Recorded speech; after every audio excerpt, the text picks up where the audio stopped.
नमस्कार, मैं अंशुमान गौड़ आज की इस कक्षा में आपका स्वागत करता हूं। हिंदी साहित्य में ऐसे अनेक साहित्यकार हुए हैं जिन्होंने अपने युग का प्रतिनिधित्व किया है। हिंदी साहित्य के इतिहास में आधुनिक काल का प्रारंभ भारतेंदु युग से माना जाता है। भारतेंदु अर्थात हिंदी साहित्य के प्रसिद्ध और अति सम्माननीय साहित्यकार भारतेंदु हरिश्चंद्र जी। आज हम भारतेंदु हरिश्चंद्र जी के ही जीवन और साहित्यिक परिचय का, उनके व्यक्तित्व, उनकी विचारधारा का तथा साहित्य और समाज के क्षेत्र में उनके द्वारा किए गए योगदान और उनके महत्व का अध्ययन करेंगे। अब हम देखेंगे भारतेंदु हरिश्चंद्र जी के जीवन परिचय को। भारतेंदु हरिश्चंद्र जी का मूल नाम हरिश्चंद्र है। इनका जन्म 9 सितंबर सन 1850 में काशी के एक प्रतिष्ठित और धनी परिवार में हुआ था। इनके पिता गोपाल चंद्र एक अच्छे कवि थे और गिरधर दास उपनाम से कविताएं लिखा करते थे। भारतेंदु जी के बाल्यकाल में ही उनके पिता का आकस्मिक देहावसान हो गया और वे अपने पिता की संपत्ति के एकमात्र उत्तराधिकारी रह गए। अच्छे संस्कार होने के कारण उन्होंने अपनी उस संपत्ति को लोक सेवा और साहित्य सेवा के कार्यों में लगा दिया। अब हम देखेंगे भारतेंदु हरिश्चंद्र जी के व्यक्तित्व को। भारतेंदु हरिश्चंद्र जी में उदारता का भाव बाल्यकाल से ही था। इन्होंने अपनी समस्त संपत्ति को विभिन्न संस्थाओं को दान के रूप में प्रदान कर दिया। दीन दुखियों, साहित्यकारों तथा अपने मित्रों की सहायता करने को वह अपना कर्तव्य समझते थे।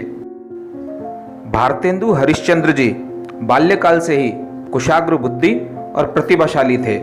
कविता करने का शौक उन्हें बचपन से ही था। 16 वर्ष की आयु होने पर तो उन्होंने ग्रंथ रचना प्रारंभ कर दी थी। वह बहुमुखी प्रतिभा से संपन्न साहित्यकार थे। भारतेंदु हरिश्चंद्र जी के मन में अपने देश और हिंदी भाषा के प्रति अत्यंत प्रेम था। इसी कारण उन्होंने अंग्रेजी शासन का विरोध और बहिष्कार किया तथा हिंदी भाषा को राष्ट्रभाषा के रूप में प्रतिष्ठित करने का प्रयास किया। अब हम जानेंगे उनकी रचनाओं अर्थात कृतित्व के बारे में।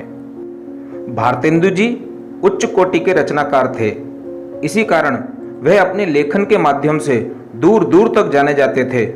उनकी कृतियों का अध्ययन करने पर आभास होता है कि इनमें कवि, लेखक और नाटककार बनने की अद्भुत प्रतिभा थी।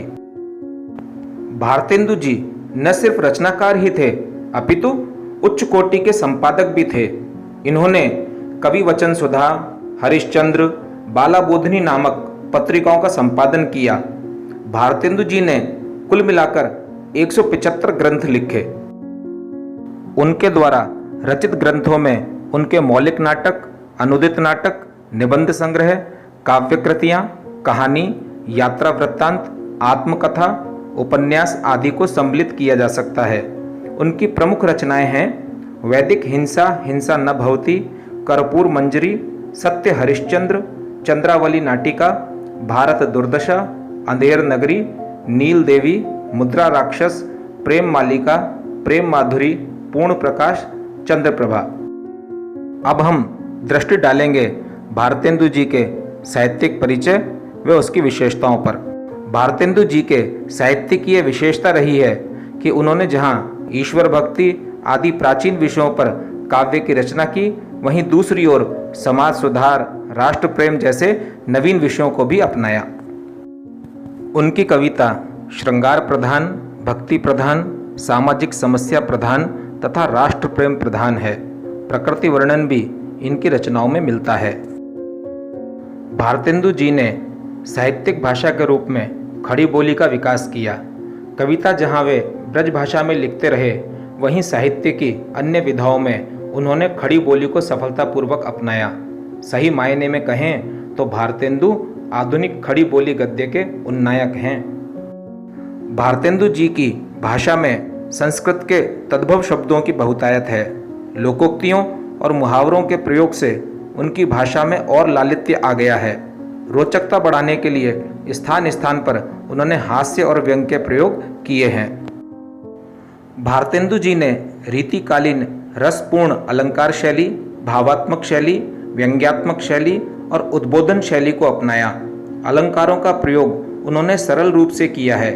उपमा, उत्प्रेक्षा, रूपक आदि अलंकारों के प्रति उनकी अधिक रुचि है।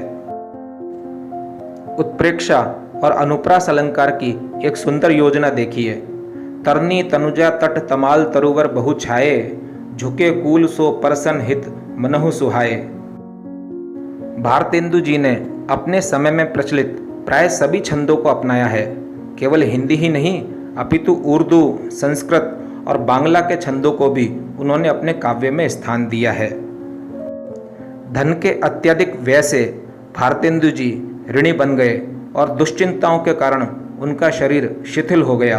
परिणाम स्वरूप सन 1885 में 35 वर्ष की अल्पायु में ही उनका स्वर्गवास हो गया।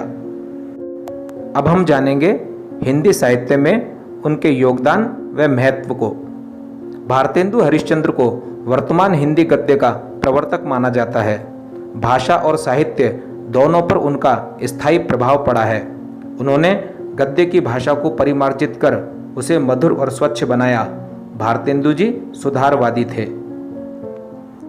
आचार्य रामचंद्र शुक्ल ने कहा है कि प्राचीन और नवीन का सामंजस्य भारतेंदु जी की सबसे बड़ी विशेषता रही है।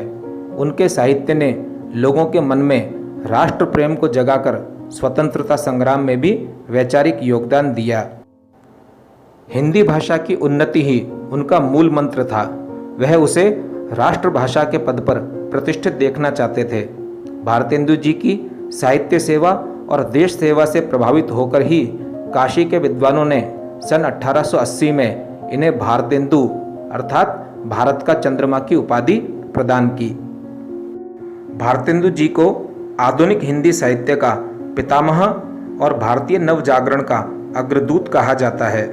हिंदी नाटकों का प्रारंभ भी भारतेंदु हरिश्चंद्र से माना जाता है।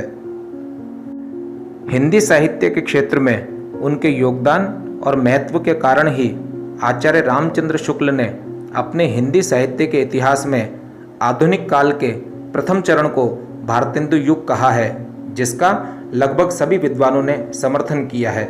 इस प्रकार आज हमने भारतेंदु हरिश्चंद्र जी के जीवन और साहित्यिक परिचय का, उनके व्यक्तित्व और उनकी विचारधारा का तथा समाज और साहित्य में उनके योगदान और महत्व का अध्ययन किया। मुझे पूर्ण विश्वास है कि यह आपके लिए अत्यंत उपयोगी रहेगा। धन्यवाद।